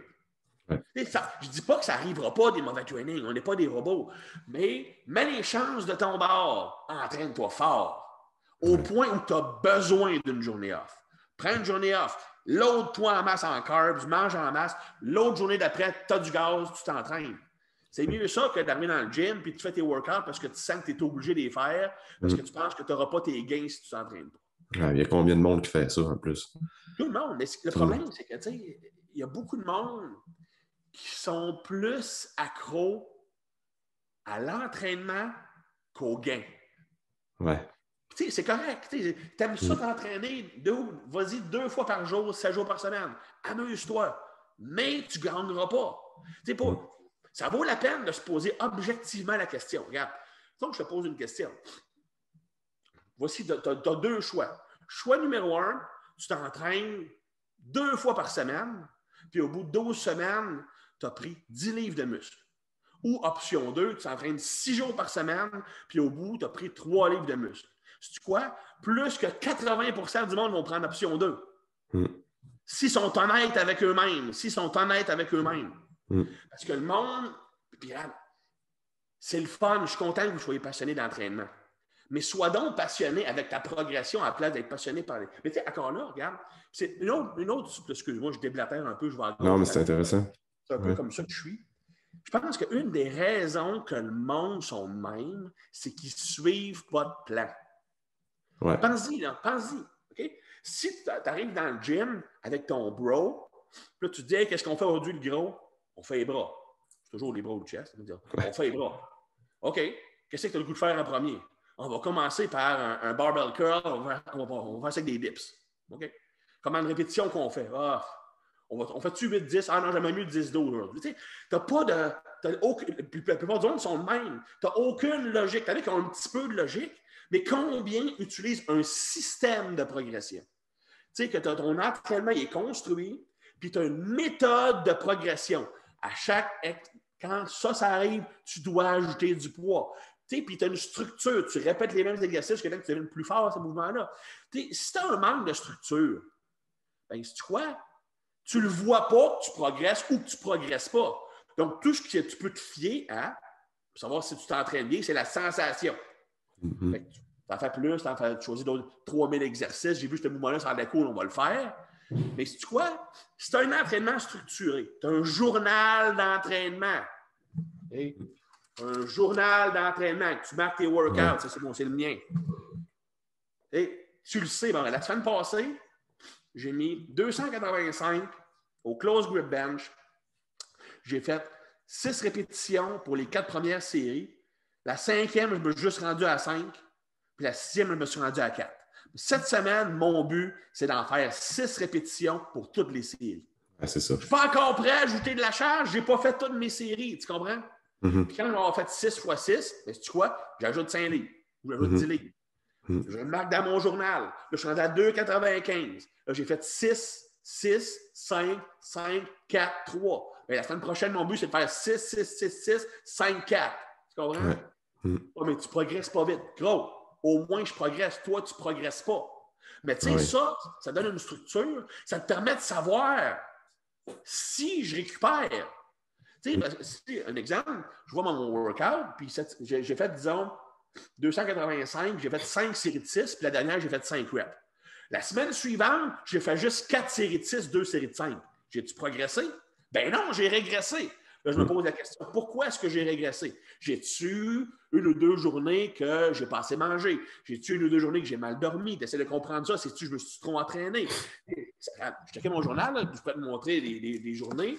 Les journées que j'ai, un exemple, comme là, ça fait toute la page. J'ai 6 exercices. D'autres journées, je me suis rendu compte que je ne progressais plus. J'ai réduit à 5 exercices, puis j'ai recommencé à progresser. Mais si tu ne marques pas ce que tu fais, tu ne le sais pas quand tu régresses. Tu ne peux pas savoir pourquoi tu régresses. Tu sais, ça se peut que, regarde, tu en fais trop. Même moi, que ça fait 27 ans, 30 ans que je m'entraîne, j'ai une grosse tolérance à l'entraînement. Il faut que j'enlève des exercices parce que je ne tolère pas, je ne récupère pas. Regarde, il y a 2 semaines, Je suis spécialisé sur le bench présentement. Fait que j'avais une journée de bench, une journée de close grip. Puis j'ai régressé sur mon close grip. Puis je me suis dit, c'est quoi le problème? Je regarde ma feuille. Ah, ma journée de bench, j'avais fait 3 exercices d'isolation de triceps. Je m'en ai enlevé 2 pour voir. Je m'en ai enlevé 2. La semaine d'après, mon close grip, il est monté. Mais ça, comment tu peux le savoir si tu ne le notes pas? Ouais, si tu n'as pas un système de progression. Tu vas sur mon site tbarmy.com, j'ai un article sur le système Triple Progression System. C'est ce que moi, j'utilise personnellement sur mes big lifts. C'est parce que là, l'erreur que le monde va faire, okay, Tib, il me dit, marque tes charges dans le journal, puis à chaque semaine, il faut que tu progresses. C'est pas ça que je dis. Parce que si c'est ce que tu veux faire, là, tu vas te planter après 3 semaines. J'ai fait 2,85 cette semaine, ça veut dire qu'il faut que je mette 295 la semaine prochaine. Ça va marcher pendant 2 semaines. 3 semaines, après, tu vas pogner un mur. Tu comprends? Ouais. Pourquoi? Parce qu'une personne naturelle, une personne normale qui est relativement avancée, qui est une personne qui est intermédiaire, peut gagner entre 1 et 2 % de force après un entraînement. OK? Avec la période de récupération. Une personne qui est avancée, ça va être du 0,5, 0,25, 0,5 %. 1 % si t'es fucking chanceux, je te dirais même une bonne récupération cette semaine-là. Ouais. Tu sais, augmenter ta charge de 10 livres, si ça représente 4 %, ben t'es 3 % en haut de ce que tu peux gagner. Mm-hmm. Ça prend combien de temps avant que ça te rattrape, ça? Pas long. Ouais. Tu augmentes la charge quand ton corps est prêt à augmenter la charge. C'est pour ça que j'aime le système double ou triple progression. Je vais l'expliquer brièvement. Moi, je vise un nombre de répétitions pour un exercice, donc 6 répétitions. Là, je choisis un nombre de séries, disons 6 séries. Ça a l'air de beaucoup, mais c'est parce que je fais 3 exercices par entraînement, des fois 4. Mm-hmm. J'ai pas beaucoup de volume d'exercices. Mais mon premier exercice, c'est le mois principal, j'en ai 6, les autres mois, c'est du 3. C'est ce que je fais présentement. C'est pas ce que je dis à tout le monde de faire. C'est entre 4 et 6, mettons, l'exemple. Mettons, on va dire 4 pour rendre ça plus simple pour le monde. Je fais 4 séries de 6. Là, je choisis une charge qui est proche de mon 6 RM. Disons que mon 6 RM, ça serait 2,90. Mais je vais prendre 2,85, mettons. Okay? Puis là, mon but, c'est de faire mes 4 séries de 6 à 2,85. Puis tant que je ne suis pas capable de faire ça, je n'ai pas le droit d'augmenter la charge parce que mon corps n'est pas prêt à progresser. Si je fais 2,85 x 6, 2,85 x 6, 2,85 x 5, 2,85 x 4, je ne suis pas prêt à monter à 2,90, 2,95. Si l'entraînement suivant, je fais 6, 6, 6, 5, j'ai progressé. J'ai gagné 3 reps total. Mais je n'ai pas encore assez progressé pour justifier d'augmenter le poids. L'entraînement suivant, je fais 6, 6, 6, 6. J'ai le droit d'augmenter la charge. Donc, ça assure que tu augmentes le poids juste quand tu es prêt à l'augmenter. Tandis que si arbitrairement, toi, tu te dis, à chaque semaine, je dois ajouter 10 livres sur mes squats et 5 livres sur mes presses, ça peut marcher pendant 3 semaines, 5 semaines, mais quand tu pognes le mur, tu es pogné là. Tandis qu'avec la double progression, tu suis la progression naturelle de ton corps. Et ça, c'est une autre chose qui est la différence entre le naturel et l'augmenté. Tu sais, s'il y a un gars qui a fait du powerlifting, puis le gars, il est loadé comme un œuf, puis il dit, regarde, tu ajoutes 10 livres par semaine sur ton bench, parce que lui, ça marche.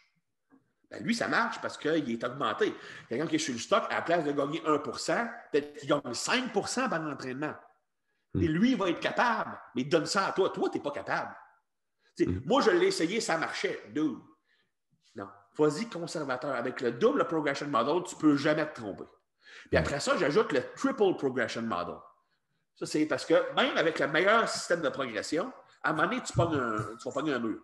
Fait que si tu atteins un point où tu n'es pas capable d'ajouter même pas une répétition, tu sais, je fais 2,85, 6, 6, 5, 5.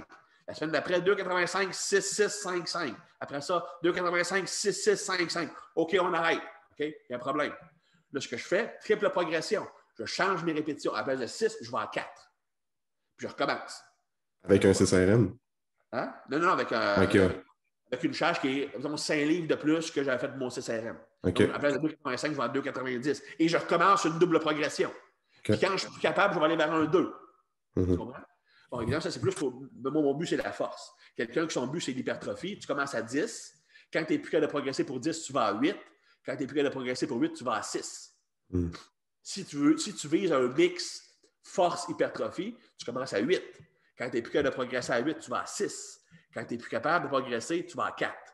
Quand c'est la force, c'est 6, 3, 6, 4, 2. Tu sais, ça te permet de. Juste ça, là, là moi, je sais pourquoi ça fait.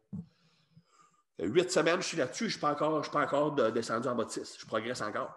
Ah ouais. Tu sais, tu peux progresser fucking longtemps avec ça. Puis, tu sais, après ça, tout ce qu'il reste à faire, c'est que tu modifies les mouvements d'assistance en conséquence. Moi, j'utilise l'approche lift spécifique beaucoup. Tu as un entraînement de bench, tu as ton mouvement de bench, j'ai un mouvement de rowing, j'ai un mouvement de dos à chaque entraînement. Et après ça, je vais choisir 1, 2 ou 3 mouvements d'assistance pour le bench. Okay? Mais j'utilise le bench ou le squat ou le deadlift, le mouvement principal de la journée, j'utilise comme exercice d'entraînement, mais aussi comme diagnostic pour voir si ma stratégie d'entraînement fonctionne. Parce que, regarde, si j'arrête de progresser, si je suis pogné et ça ne progresse pas ou ça régresse, il y a littéralement juste 3 possibilités. L'entraînement pas adéquat, ça peut être soit le niveau d'effort, mais si ton niveau d'effort est correct, c'est la quantité d'entraînement. Deuxièmement, la récupération n'est pas suffisante. Donc, ça peut être soit le sommeil, ça peut être soit le niveau d'activité, ça peut être soit la nutrition. Et finalement, bien, ça se peut que tu es top et out au point de vue de tes capacités neurologiques et musculaires. Donc, en allant vers une zone plus basse, tu vas stimuler ton système nerveux plus, qui va mieux utiliser tes muscles et tu vas pouvoir continuer à progresser pendant quelques semaines. Tu vas encore plus bas, ton système nerveux travaille encore plus. Et quand tu recommences un cycle, tu vas commencer ton cycle disons, à 8 répétitions, ton système nerveux est plus efficace, donc tu vas être recapable de progresser pour tes 8 répétitions. Tu comprends? Tu utilises l'entraînement. Ça, tu gardes ça. J'ai toujours fait ça. Tu gardes toujours le mouvement principal stable pendant très, très, très longtemps. Puis le reste va changer. Puis tu expérimentes des méthodes. Puis ça, le mouvement d'assistance, tu peux le changer tous les jours. Chaque semaine, tu peux le changer, tout dépendant de ce que tu as remarqué. J'ai remarqué que mon lockout sur mon bench, il était faible. Qu'est-ce que ça peut être? C'est le chef-long du triceps. Fait que je vais faire un mouvement pour le chef-long du triceps. Tu utilises l'entraînement comme diagnostic pour choisir ta stratégie. Je me rappelle quand je suis allé m'entraîner au gym de Dave Tate, c'était plus des powerlifters.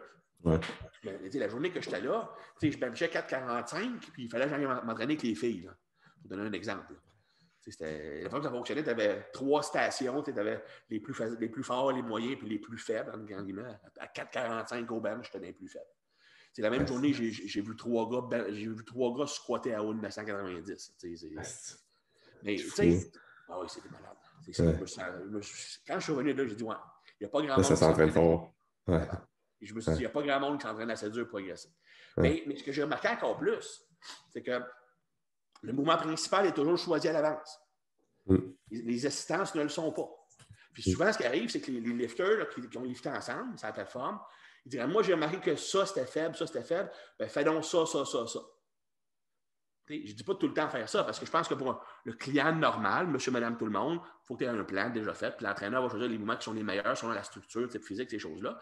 Mais tu gardes le principe quand même. Si je ne progresse pas sur le mouvement principal, c'est soit que la sélection d'exercices ou la stratégie d'assistance n'est pas bonne, c'est soit que j'en fais trop puis je ne récupère pas, c'est soit que le gars ne s'entraîne pas assez dur ou que la récupération n'est pas bonne. Il n'y a pas 36 000 solutions. Fait que, la job d'un entraîneur, c'est ça. N'importe quel idiot peut faire un programme d'entraînement. Va sur Internet, tu vas en trouver 250 000 programmes qui sont corrects. Le vrai but de l'entraîneur, c'est diagnostiquer des problèmes, la raison qu'il ne progresse plus, et trouver la solution du manque de progression. C'est ça un bon entraîneur. Mais il faut que tu aies des outils pour savoir si la personne progresse ou non, tu comprends?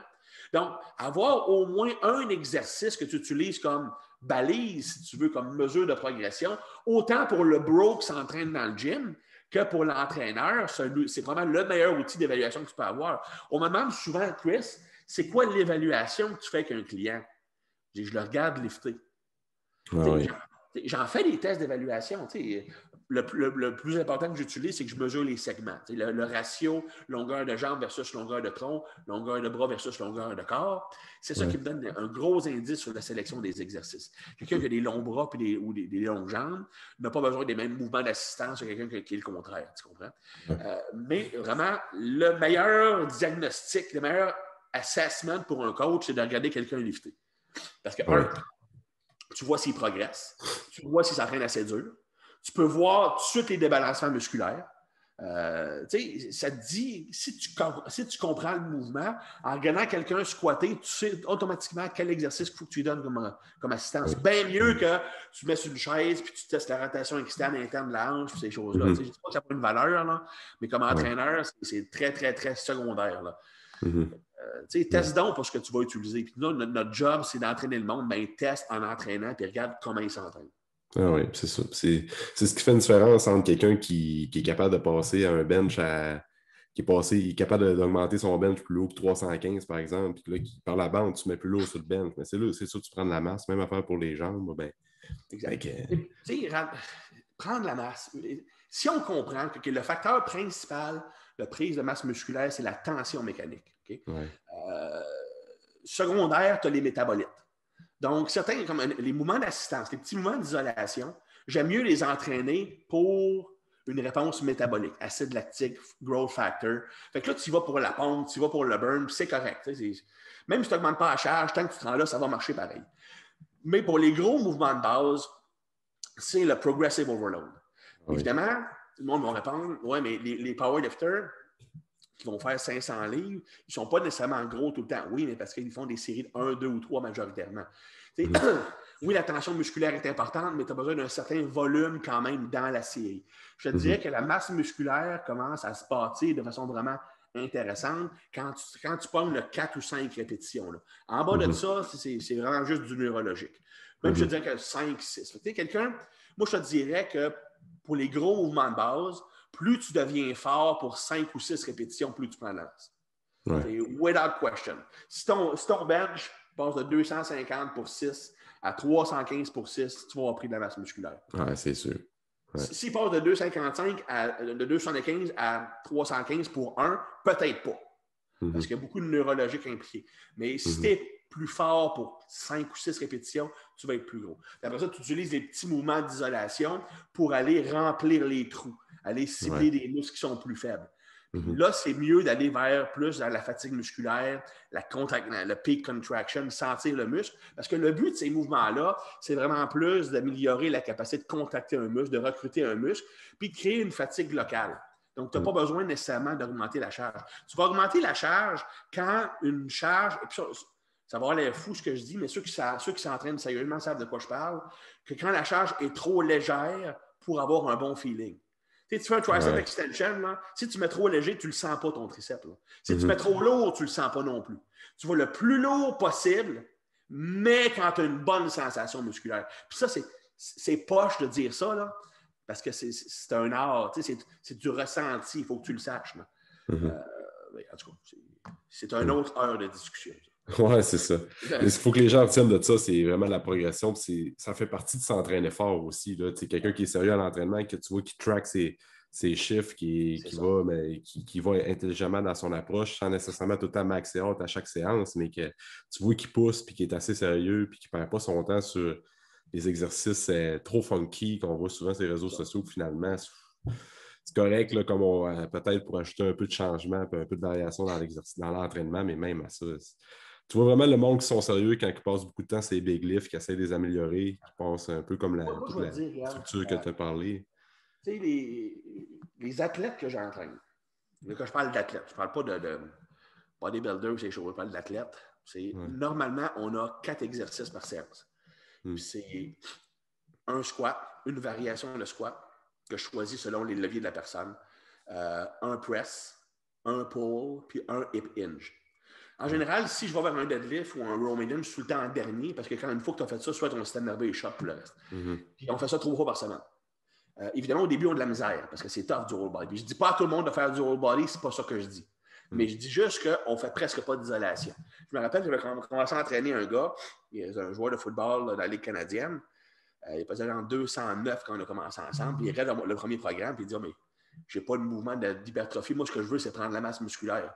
Fais-moi confiance. Puis regarde, après la première phase d'entraînement, il était rendu à 220. Après ça, il a conclu après 1 an et demi, il était rendu à 235. Ouais. Évidemment, ce n'est pas 100% de la masse musculaire. Il y a une limite de ce qu'on peut gagner. Ouais. Mais quand même, c'était majoritairement la masse musculaire. Puis on a fait presque pas d'isolation. L'isolation, c'était quand il était trop brûlé. C'est une autre chose. T'sais, mes plans d'entraînement, même si, regarde, je sais ce que je fais, sais-tu quoi? Ça se peut qu'un entraînement, une journée d'entraînement, soit trop tough, puis que la journée de récupération ne soit pas assez. Tu arrives à l'autre journée, puis sais-tu quoi? Tu n'as pas de gaz. Mais gros, tu as 2 choix. Prends une autre journée off, ou tu fais un entraînement qui ne demande pas de ressources neurologiques. Tu fais un gap workout à la place. Là, tu vas faire ta petite pompe. Qui ne demande pas de travail au niveau du système nerveux, qui n'a pas un gros impact systémique. Tu sais, il faut que tu puisses adapter aussi ces choses-là. Je demande à tous mes athlètes, à chaque jour, même ceux que je suis à distance, il faut qu'ils m'envoient une photo de leur journal d'entraînement pour que je vois les charges, qu'on utilise ces choses-là. Il faut qu'ils mettent un chiffre de 1 à 10 sur comment ils se sentaient cette journée-là.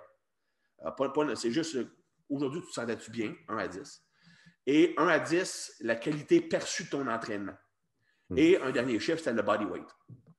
Ce que je remarquais, c'est que tout le temps, invariablement, souvent, quand tu avais une drop de body weight, tu avais une drop dans tout ce qui est performance. T'sais, ça arrive une journée, tu te réveilles, puis pour no reason, tu es 5 livres plus léger. Qu'est-ce qui t'est arrivé? Souvent, c'est une suractivation sympathique, ça veut dire que c'est sûr que tu vas te brûler si tu t'entraînes. Mais le point est que moi, je regardais ces chiffres-là, puis si je voyais un exemple, si je voyais des 6 au point de vue du bien-être, 6 au point de vue performance, bien, je savais que le prochain entraînement, il fallait décharger un peu. Il fallait faire moins de volume. Si je voyais qu'il était du 9 puis du 10, c'est le temps de pousser la machine un peu. C'est important de faire ces suivis-là. Quand tu as le luxe d'entraîner un client en personne, tu n'es pas obligé de le faire parce que tu le vois comment le client se sent. Tu lis le body language, tu y parles, tu vois s'il est positif ou négatif. Puis tu le sais que, encore là, savoir ajuster l'entraînement, c'est le meilleur outil qu'un coach peut avoir. Oui, vraiment, vraiment. Cool, c'est bon conseil, Christian. Je vais te laisser aller avec ça. C'était vraiment hot comme discussion. Je pense que les gens vont vraiment aimer ça. Cool. Où est-ce que les gens peuvent te suivre, Christian, sur les réseaux sociaux? Je te dirais que le mot-clé, c'est T-Barmy, parce que tu regardes mon Instagram, c'est Christian Thibodeau @T-Barmy, mais si tu fais juste rechercher T-Barmy, tu vas l'avoir. Tbarmy.com. J'ai aussi beaucoup d'articles sur tnation.com. Ouais. Un exemple, j'en ai 2 articles qui pourraient être intéressants pour les auditeurs, parce que ça couvre un petit peu l'aspect progression qu'on a vu aujourd'hui. Sur tbarmy.com, j'ai un article qui s'appelle Triple Progression. Ouais.